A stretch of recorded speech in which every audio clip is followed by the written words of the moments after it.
What's going on, YouTube? What's going on out here? It's a little past midnight out here in the Sunshine State. It's out here in the garage just relaxing. And I run across my TikTok feed and I get a message saying that is becoming a food service delivery driver worth it. All right, this is my take. I'm 43. I'll be 44 in less than 30 days. I started this industry when I was 33, turning 34. I got into it because where I was working at, I feel like it was a dead-end job. I was a delivery driver for FedEx Ground. Well, if anybody know about FedEx Ground is all contractors. When you become a driver, I started in a warehouse. 3 years in the warehouse as an employee, loading trailers, and then I was introduced to becoming a delivery driver. But the delivery drivers are not owned by FedEx like UPS. They are their own contractors, meaning they buy their own routes from someone that's selling. So at the time I was 21. I was like, yeah. Make more money. Yeah, I'll do it. But then this is 2003. I was trained to drive a regular truck. Like I said, the truck that you see UPS driving, box truck or whatever. Making deliveries. 23 years old, making $500 a week back then. This is 2003. I did that from 2003 to 2016 when I got hired at where I'm at now in food service. I was making $975 a week at FedEx for the contractor to making $650 a week working at Sigma Food Service.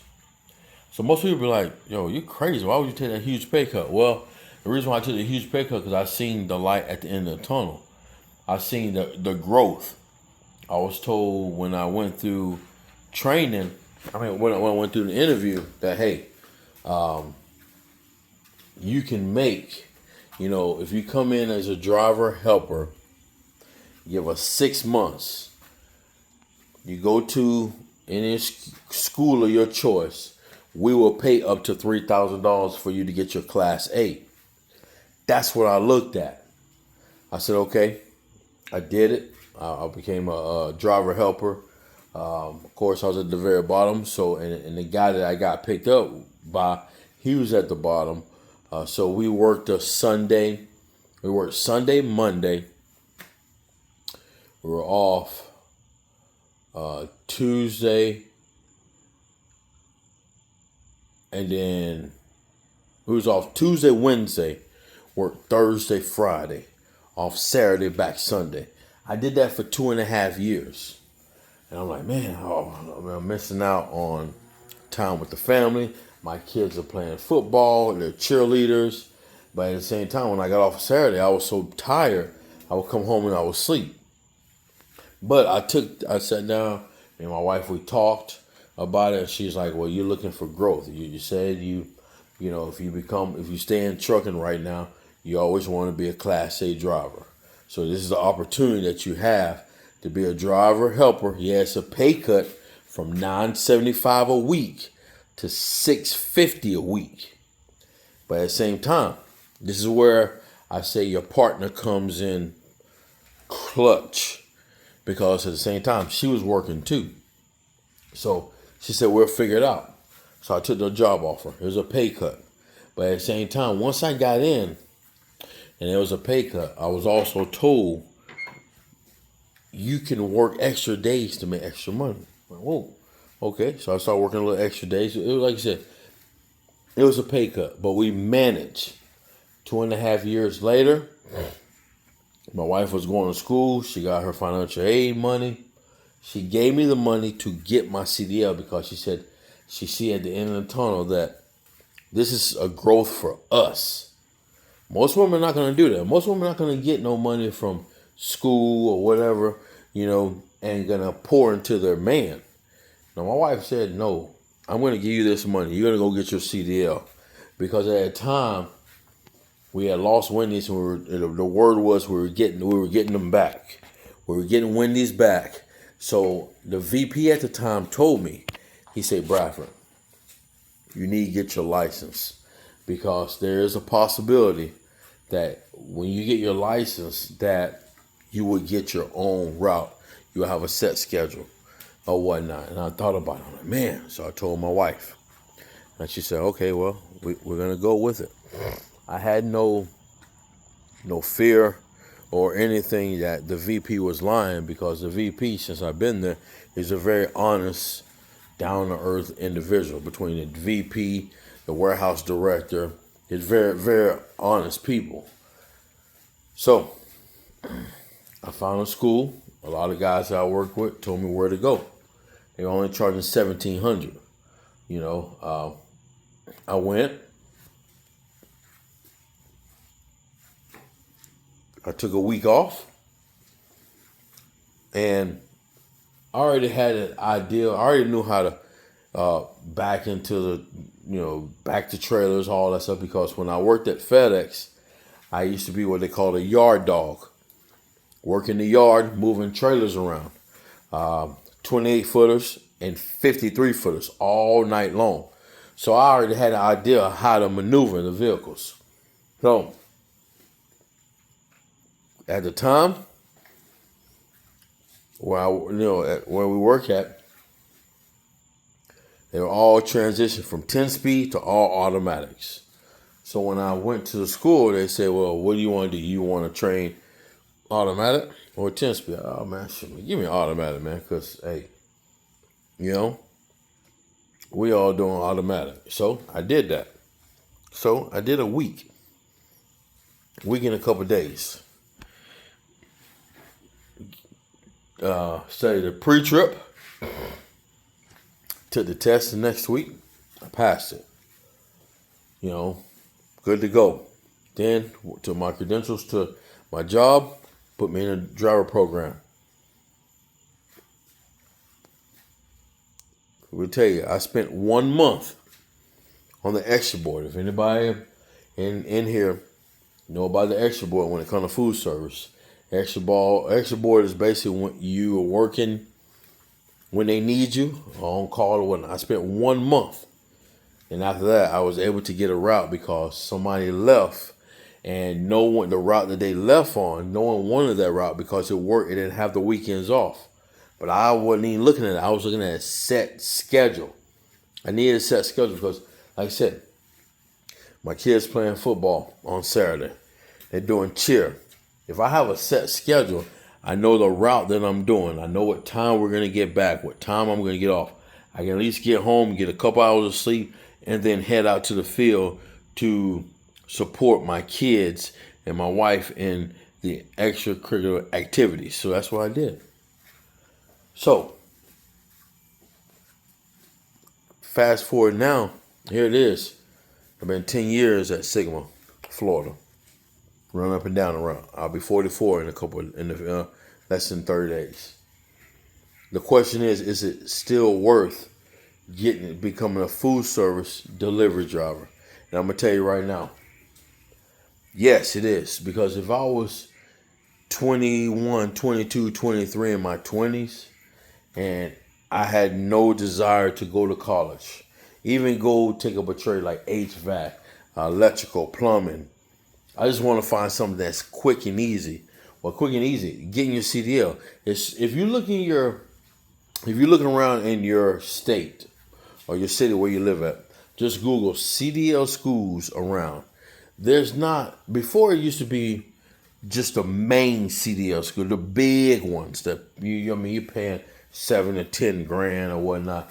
Now there's a lot of mom and pops that are popping up, and they're not just doing automatic. They will train you to do a 10-speed, and it's less money. Just do your due diligence, to do your research. Look, do not test in an automatic. I mean, that's one thing I regret. Do not test in an automatic, because a lot of these companies that you see that you're going to try to get into, especially LTL, they're going to say no automatic restrictions, because a lot of the LTL companies are still using 10 speeds. So I wasn't thinking. I just wanted to get my license and get in. Hey, I've been making good money, since I became a driver, and I think it was 2019. Making good money. There's no regrets on that. So do your due diligence, to do your research. Find that school that's reasonable in your area. Don't go to those big mega schools, because those big mega schools gonna run you dry. Especially if you want to get into food service. A lot of times food service will tell you 6 months to a year. But depending on where you live at, and depending on how desperate they are, they will hire you right out of school, and they're gonna train you in regardless. Where I'm at, it's 30 days, 75 stops. They're gonna train you regardless. You're gonna come in the door making no less than 80, and that's on the low side. If you're on the extra board, you can make $100,000 your first year you've been there, and then you might have the opportunity to go out of town to help other centers to make more money. So, is food service worth getting into? Yes, it is. Regardless, I don't care what nobody says. Oh, when you get up in age, it's not worth. No, regardless. 20, 30, 40, 50, 60, regardless. I've seen 60-some-year-olds still run a ramp. So it all depends on, as long as you take care of your body, as long as you take care of your health, take care of yourself, be mindful, you can get in this game and you can make a lot of money. Now, you don't have to do it long term. If you're looking to start a trucking business or any kind of business, but you don't have the capital, maybe you don't have the credit. Let me tell you something. If you have a CDL, get into food service. I guarantee, if you give it 6 months and run it up, you will have your capital to start your business, and then you can move on. Listen to me, guys and girls. If you have a vision to start a business, whether it's trucking or whatever it is, and you don't have the money, you have a CDL, or you don't even have a CDL, you're trying to figure out how to create more money to get to that capital, get your CDL, look for that food service company in your area, run that bag up 6 months to a year, stack your bread, and you got your capital. I've seen that happen. I've seen guys come to my job where I'm at. I had one guy came to my job. He did 6 months. He was so quiet. Worked extra 6 months. Grind. Next thing you know, he was gone. He bought his own truck. He wanted to do hot shot. Doing, transporting cars and stuff. To this day, this was, I want to say, maybe 5 years ago. To this day, he's still in the wind. He ain't been back. So, like I say, food service is still worth getting into if you want to run that bag up. Just do your research, whatever you at, what state and city. Do your research. But food service is still worth it. It is. I don't care what nobody say. It's worth it. You got guys that get in this game. Like I said, the guys I've known, I've seen they've been in this game is less than 6 months, run that bag up. And I've seen guys within a couple 7 years run the bag up and then pivot, and they're out of the game. Matter of fact, they're out of the food service game. They got their own truck. They're doing other avenues, and they got somebody running that truck. They're off the truck, and to this day, they're running good. They're doing great. I see them. I talk to them and everything. So in food service, don't let nobody tell you can't make money. Food service or beverage, you can make money. You have to do your research. There's money out here. People are like, oh, well, there's no money in delivering beer or delivering for Pepsi, Coca. Let me tell you something. There's nobody out here delivering or working for free. You're making money, whether if it's 40, 50, 60, 70,000, 80, 100, you're making money. The problem is when people make more money, they end up becoming more of a consumer. Well, let me go buy that Hellcat. Let me go buy that Benz. You know what I'm saying? Let me go buy that boat. Let me go on 2, 3, 4, 5 vacations. We're going out to an expensive restaurant every week. You know what I'm saying? So that's the problem. You know what I'm saying? I know a young man. We grew together, man. And this man, he will survive off of, this is back in 2000, 7, 8. He will survive off of $500-$600 a week because we worked at FedEx together, and my contractor would increase my pay every week. His contractor did not increase his pay. All he did was get bonuses. He was making $550 a week, and at that time he had rent, lights, water, car insurance, cell phone, groceries. It was just him, and he was making $550 a week at the time, and he managed to survive. Fast forward today, he went to a field where he got telecommunications, where he's working for Spectrum, where he's making good money. He's got a family, wife, kid, and he's still doing his thing on the side. He always wanted to do music. So that's what I'm saying. Like, it ain't about how much money you make. That's true. It's not about how much you make. It's about how much you keep and what you do with it. So just think about that, guys and girls. The question you have to ask yourself, is food service still a good way to go when it comes to trucking and running the back? And I tell you right now, if you're not afraid of manual labor, mentally and physically, get into food service. I'm telling you, because you can run that bag up. All right, listen, like, subscribe, y'all take it easy out here, man. Have a blessed Saturday night.